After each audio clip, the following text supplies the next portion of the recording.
Welcome to Algebra 2C. We are here working on the final review. I'm going to put 10 videos up in this first video, or 10 problems up in this first video from chapters 5 and chapter 6. The first one is number 2, because remember that we are only doing evens for this first chapter 5.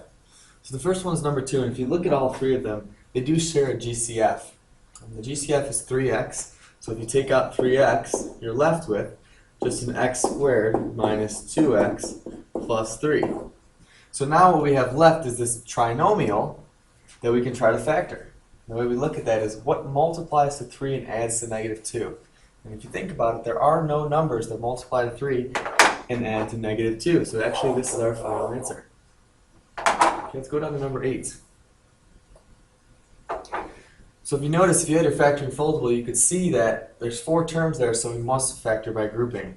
So if you group the first two and group the second two, you'll see that you can pull out a GCF of 3 and you're left with 5 minus 2x. And now we can pull out a GCF of 2y and we're left with 5 minus 2x. And remember with grouping, if they have the same thing in parentheses, then we know that we've factored out the GCF. So if you do that and you factor out a 5 minus 2x, you're left with what else is in the parentheses.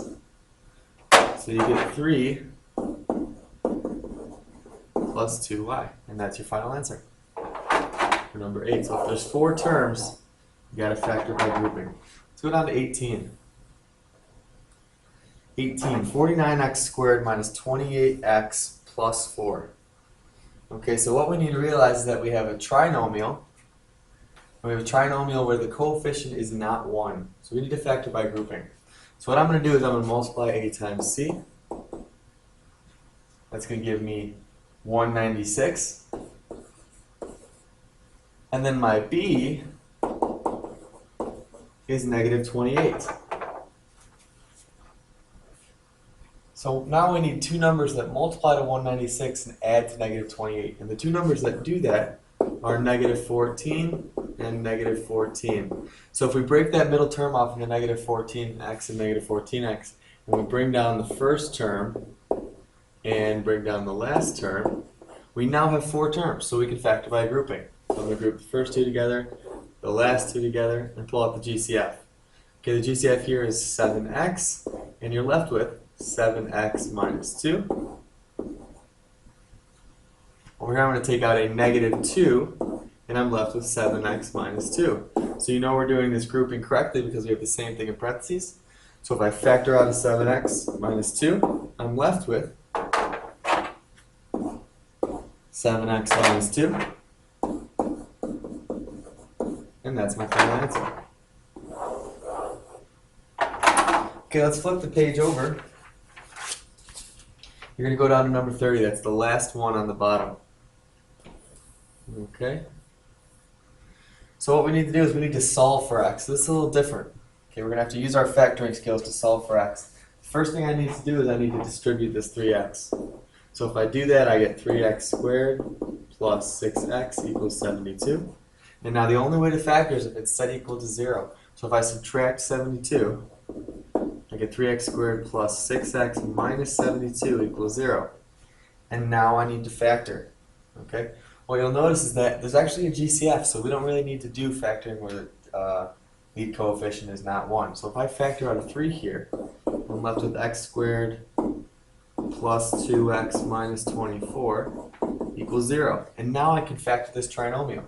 So what multiplies to negative 24 and adds to 2? It's going to be positive 6 and negative 4. So x plus 6, x minus 4. And now we can set both factors equal to 0, so we get x equals negative 6 and positive 4. And those are our answers. Okay, let's flip it over. Let's look at number 3 in chapter 6. Remember that we're only doing odds. So what we need to do is we need to factor each trinomial or binomial, and then we can see what factors reduce.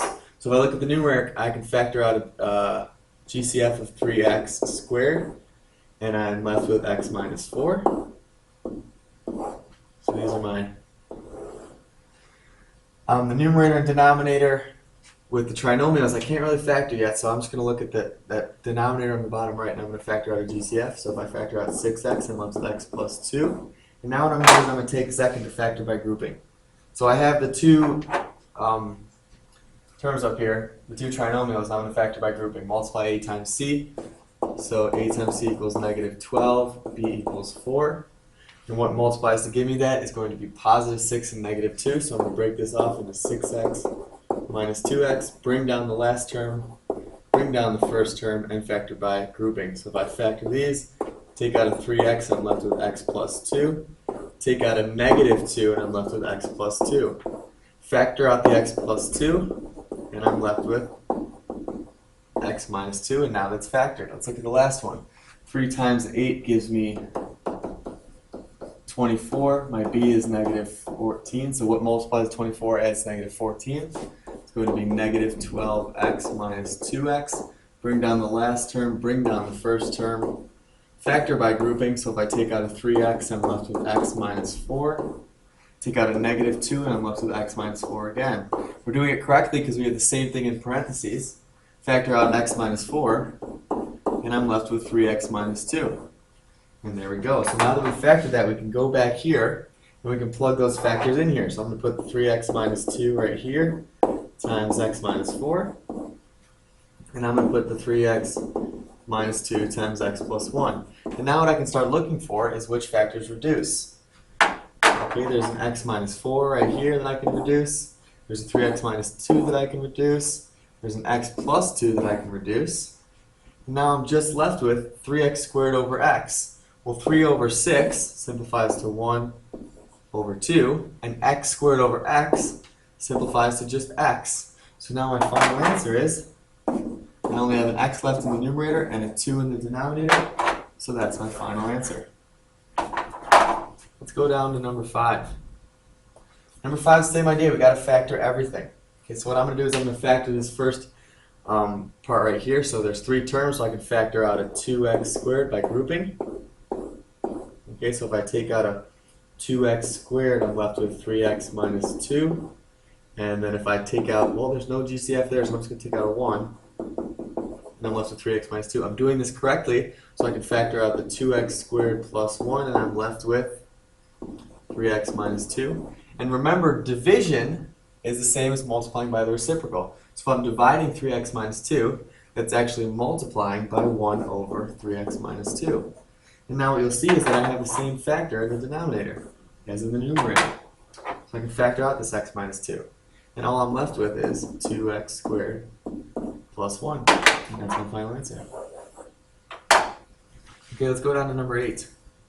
Number 8's a tricky one. There's 3 different rational functions going on here. What we need to do is we need to factor each one of them. So the first one, 16 minus x squared, what multiplies to 16 and multiplies to x squared? Well, 4 times 4 gives me 16, and x times x gives me x squared. So if I factor out, I can factor it like this. That denominator, I can just take out a GCF of 6, and I'm left with x minus 1. X squared plus 5x plus 6, what multiplies to 6 adds to 5. X plus 3, x plus 2. That denominator, what multiplies to 16 adds to negative 8. X minus 4, x minus 4.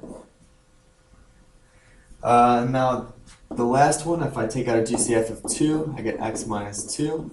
If I take out, well, there's nothing we can do here, so I'm just going to leave it at x plus 3. So now what I need to start doing is looking for where I can simplify any terms. Okay, so the first thing I can see, well, this is a mistake right here, so this is going to be x minus 1. So I take out that 2, I'm just left with x minus 1. Okay, one thing I can do is, if you take a look at this top left term, if I were to take out an x minus 1, or if I were to just take out a negative 1, so I factor out a negative 1, I'm now left with x minus 4. So you take out a negative 1, you're left with x minus 4, and now you can see the comparison to that denominator. So I can factor x minus 4 over x minus 4. I can factor x plus 3 over x plus 3. And I can also factor x minus 1 over x minus 1. Okay, the next thing I can do is look at that 2 over here on the right, divided by 6. That's going to be 1/3. And now I don't see anything else that I can factor. So what I have left is I have a -1 in the numerator times 4 plus x times x plus x minus, or x plus 2 all over 3x minus 4. And there's nothing else that reduces, so that's my final answer. Okay, let's go down to 12. Now we're subtracting, so this is not as easy as multiplication. We need a common denominator. So what I'm going to do is, we're looking at 15, sorry. So now what I'm going to do is I'm going to factor everything. So if I factor, this first term stays the same. But I'm going to factor, I can't really factor the numerator, so I'm going to keep that the same. But I can factor this denominator, and it factors to x plus 5 times x plus 3. And now what you'll see is that the first rational expression here does not have an x plus 3. So what I need to do is I need to multiply by x plus 3 over x plus 3. And now they'll have the common denominator. So if I distribute that x plus 3 times the 2x minus 3, I will get 2x squared plus 6x minus 3x minus 9 all over that common denominator we just were looking for. Just extend the page a little bit.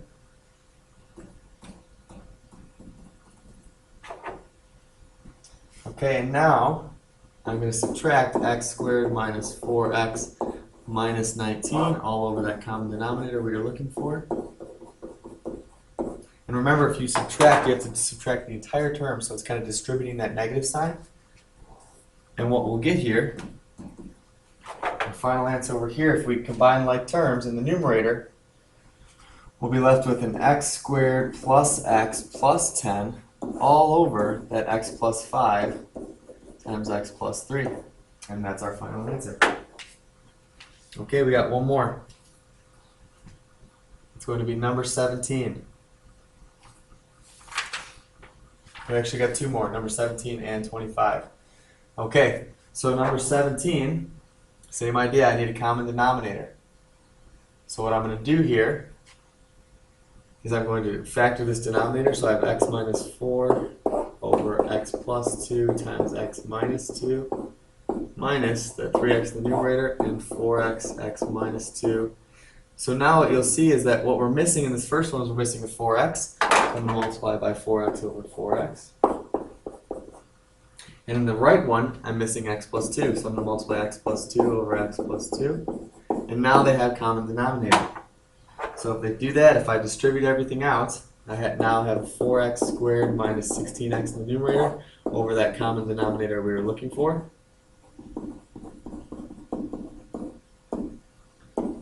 If I distribute out the x plus 2, I get 3x squared plus 6x all over that common denominator we were looking for. Now I'm just going to combine like terms. Subtract that out, and I get x squared minus 22x over that common denominator. I'm going to factor out an x in that numerator, so I'm left with just x minus 22 and over that common denominator.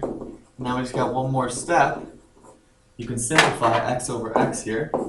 And we're left with our final answer, which is just x minus 22 all over 4 times x minus 2 times x plus 2. Okay, I don't think we're going to have time for number 25 in this video, but what we need to do is we need to multiply by the LCM. Okay, the LCM, if you look at it, if I were to factor this denominator right here, I'd get x plus 3 times x minus 3. So what you need to do is you need to multiply the entire equation by x plus 3, x minus 3. And you'll see that stuff reduces. A lot of terms in the numerator and denominator reduce, and you solve and you get down to x equals 6.